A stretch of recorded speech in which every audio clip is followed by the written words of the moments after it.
नागपूरमधील bogus GST घोटाळा हे 1000 कोटीच्या वर असल्याचं नागपूर पोलिसांच्या तपासात समोर आलंय। बोगस कंपन्यांच्या नावानं बनावट जीएसटी बिलं तयार करणाऱ्या रॅकेटचा नागपूर पोलिसांनी भांडाफोड केल्यानंतर 6 आरोपींना अटक केली।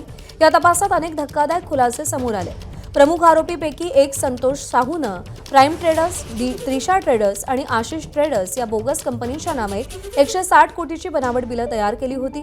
या व्यतिरिक्त आणखी 87 कंपन्या आहेत आणि त्या कंपन्यांच्या बोगस व्यवहाराची चौकशी सध्या सुरू आहे।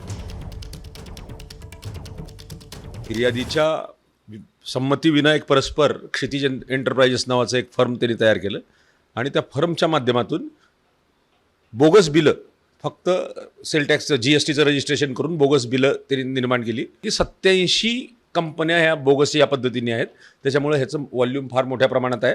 आम्ही यामध्ये जीएसटी अधिकाऱ्यांची मदत घेणार आहे। आत्तापर्यंत आम्ही याच्यामध्ये 5 जे आरोपी आहेत प्रायमा फेसी ज्याच्यामध्ये दिसणारे त्यांना अरेस्ट केलेले आहे। त्यांच्याकडे चौकशी चालू आहे आणि चौकशीमध्ये जशा जशा बाबी पुढे येतील त्या पद्धतीने हा तपास पुढे जाईल।